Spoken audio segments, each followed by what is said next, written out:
Hello students. तो बच्चों आज की क्लास में हम चैप्टर फर्स्ट का एक्सरसाइज का क्वेश्चन नंबर सेकंड का स्टडी करेंगे। देखो क्या है अपने पास में, the electrostatic force on a small sphere of charge 0.4 microcoulomb due to another small charge sphere of charge -0.8 microcoulomb in air is 2.5 newton. यानी ये कह रहा है हमसे कि द इलेक्ट्रोस्टैटिक फोर्स, जैसे दो स्फीयर आपसे कह रहा है, एक स्फीयर ए है बच्चों, एक स्फीयर बी अपने पास है। इस ए स्फीयर का जो चार्ज दे रखा है वो 0.4 माइक्रोकूलम दे रखा है, इसको मैं Q1 मान लेता हूं। तो 0.4 माइक्रो यानी बच्चों 10⁻⁻6 कूलम। सो यहां बच्चों यदि मैं पॉइंट को भी रिमूव करता हूं, डिवाइड में 10 आएगा तो ये 4 × 10⁻⁷ कूलम हो जाएगा। आप ये कोशिश करें कि यहाँ पर पॉइंट नहीं रहे, पॉइंट रहेगा कैलकुलेशन में समय लगेगा, इसलिए आप पॉइंट को यहाँ से रिमूव कर दीजिए। सेकंड पर जो चार्ज है वो Q2 है 0.8 माइक्रोकूलम इन नेगेटिव। तो सो Q2 इक्वल्स टू 8 × 10⁻⁷ कूलम हो सकता है। पॉइंट भी रिमूव कर दिया हमने।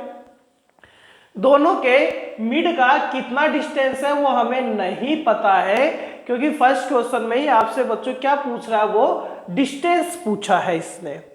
लेकिन आपसे ये कह रहा है कि ये जो फर्स्ट चार्ज है उस पर जो फोर्स लग रहा है, इस 0.4 माइक्रोकूलम पर जो बच्चों फोर्स लग रहा है, किसकी वजह से, इस -0.8 माइक्रोकूलम की वजह से वो फोर्स क्या होगा। अकॉर्डिंग टू कूलम लॉ यदि हम डायरेक्शन की बात करें तो इस पर जो फोर्स लगेगा इसकी वजह से बच्चों ये होगा F12। इस पर जो फोर्स लगेगा बच्चों वो कौन होगा, F21 होगा। अट्रैक्शन फोर्स होगा, क्योंकि ये चार्ज पॉजिटिव है और ये चार्ज कैसा है, नेगेटिव है। सो अट्रैक्शन फोर्स यहां लगेगा। हमें इस F12 का वैल्यू गिवन है, यानी F12 कौन है, F12 है बच्चों अपने पास में force on A due to B. तो आपसे क्वेश्चन यही तो कह रहा है कि इलेक्ट्रोस्टैटिक जो फोर्स है किस पर, स्मॉल चार्ज 0.4 माइक्रोकूलम पर, वो कितना है बच्चों, वो अपने को गिवन है 2.5 न्यूटन। इसको मैं ऐसा भी लिख सकता हूं 25 पॉइंट रिमूव करके 10⁻⁻1 न्यूटन। तो फर्स्ट क्वेश्चन में आपसे क्या पूछा है, दोनों के मिड का डिस्टेंस पूछा है। So according to Coulomb's law F equals to क्या होता है बच्चों, K Q1 Q2 divided by R²। ये F12 है। सो आपको R पूछा है, इसने R² को इधर आप ट्रांसफर करें। सो K Q1 Q2 डिवाइडेड क्या आ जाएगा, F12 आ सकता है। क्लियर है अपने पास में। इसको और सोल्व करते हैं। सो यहां से देखते हैं F12 इक्वल्स टू क्या आएगा बच्चों, K सॉरी R1 R का स्क्वायर, R चाहिए ना हमें, तो R²। देखो K का वैल्यू बच्चों 9 × 10⁻9 होता है। Q1 का वैल्यू कितना है, 4 × 10⁻⁷ होता है। Q2 का वैल्यू 8 × 10⁻⁷ होता है। इसी तरीके से हम बात करें F12 का वैल्यू तो कितना है बच्चों, 25 × 10⁻⁻1 है अपने पास में। इसको सोल्व करते हैं हम, तो देखिए सोल्व करते हैं तो ये 10⁻⁻1 ये 10⁻⁻6 हो सकता है अपने पास में। 10⁻⁻6 हो चुका है। इसको सोल्व किया गया है तो देखो कि कितना आएगा, 10⁹ है, 9 को आप 4 से मल्टीप्लाई कर दीजिए, 36 आ जाएगा।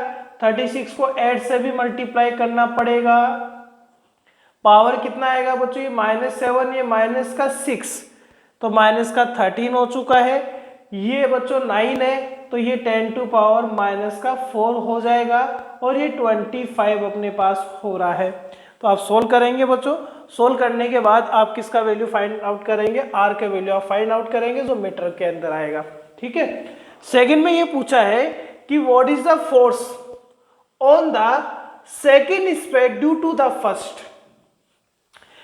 पहले इस फर्स्ट पर जो फोर्स दिया हुआ था F12 वो 2.5 न्यूटन है। अब आपसे ये पूछ रहा है कि इस F21 का वैल्यू क्या होगा, इसे F21 का वैल्यू क्या होगा।